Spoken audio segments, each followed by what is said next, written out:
South Australian Senator and Shadow Health Minister Anne Ruston is with us again. Anne, you're visiting, I think it's the Yorke Peninsula at the moment. I certainly am. I'm up here for a few days, most particularly to speak to people about health and aged care issues that are impacting right around rural, regional and remote Australia, and so making sure that I speak firsthand to those people to find out exactly what it is that's impacting this region. Yeah, we've talked a lot and we will keep talking about it. We keep trying to get Mark Butler on, your opposite number in the Labor Party, but he just doesn't respond to requests for interviews about the Medicare situation and availability of doctors in regional areas. But on the aged care front, what are you hearing from locals about that? Well, I haven't met with them yet. I'm meeting with them today, but more generally, I have been meeting a lot of rural and regional and remote nursing home operators, and the big concern that they have is that they've been mandated to do certain things, particularly around nurses and care minutes, which they're just not going to be able to achieve because there simply aren't the nurses in the communities. They can't get access to the workforce. So, if this government is not a bit more flexible about how it approaches these things, these nursing homes may be forced to close, and that would just be catastrophic in rural and regional Australia. So I intend to take my information back to Canberra and just keep on beating on the minister's door to say you cannot do this to our regional community. Now, there was the Royal Commission into aged care and some recommendations made on that, some more stringent requirements, and your coalition colleague Anne Webster spoke with us recently about concerns some homes in her area might have to close because there was an inflexible approach being applied to the new accreditation standards. Is that a concern you're picking up in regional SA as well? Absolutely, and I think when the Royal Commission brought down its recommendations, they were broad guidelines. The Royal Commission would have had no idea the workforce crisis that we would be facing today following the pandemic.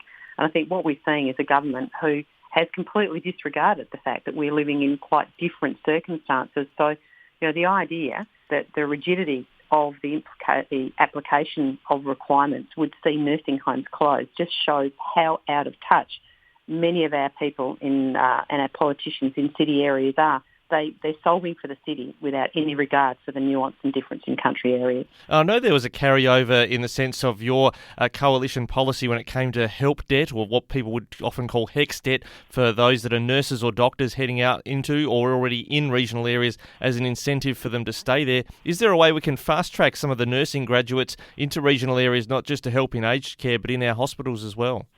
Look, I think we need to look at all options to try and make sure that we accelerate the ability for a workforce, a healthcare workforce, to get into rural and regional Australia. But the reality is that we have workforce shortages everywhere in Australia, and that includes in metropolitan areas. So certainly things like, not requiring people who work in rural and regional and remote healthcare, not having to fund their own HECS debts, I think is a really great incentive. But it's only one of many workforce things we need to put in place.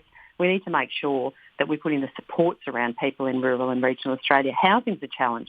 As an example, everywhere I go, people are saying it's all well and good to talk about workforce. Where are they going to live? We need to look at incentives to get communities to be able to get access to more housing.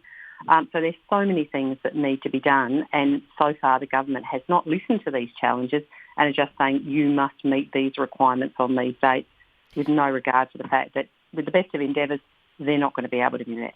Now, talking about listening to the community, I know Amanda Rishworth, the Social Services Minister, says they listen to communities like those in Ceduna to get rid of the cashless debit card. I know you've got some history on this one in a previous portfolio, but Peter Dutton's told the West Australian newspaper on Tuesday he wants to stop the rivers of grog and bringing back the cashless debit card. Would that also apply what he's pledged to Ceduna as well? Well, Peter Dutton's currently in Laverton and Leonora over in the Kalgoorlie or the Goldfields area, and he's met with the local community, he's spoken to local government, and he's seen firsthand the impact of the card's removal from those communities.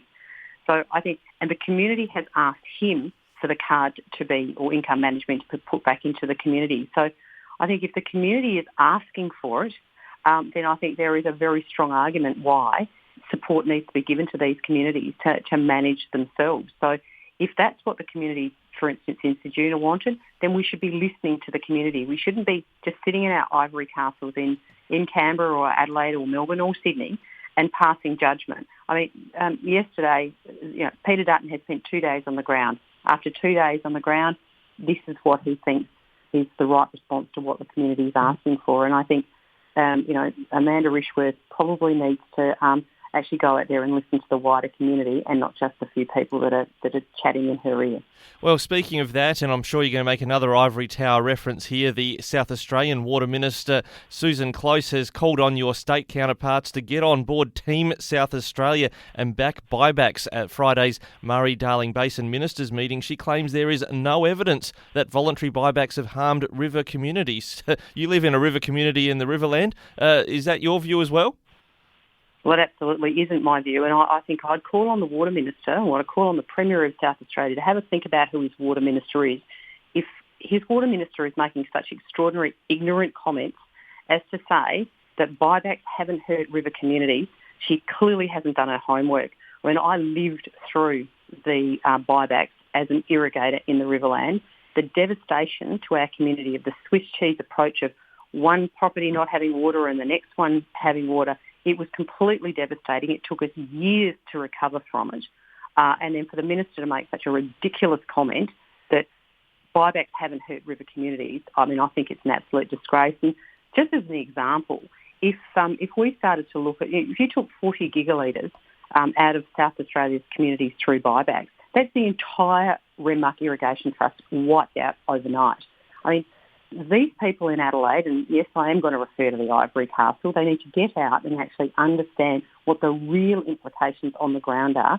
Renmark would no longer exist if we pulled 40 gigalitres out of our community. And the Minister points to some stats, and I guess this probably shows maybe they're looking at the statistics and the spreadsheets and not the lived experience on the ground. She says 1/3 of South Australia's irrigation entitlements were sold or acquired for efficiency improvements over the last 20 years, but irrigated horticulture expanded by 3,000 hectares. There's a story underneath that, including managed investment schemes and a range of corporate interests, isn't there?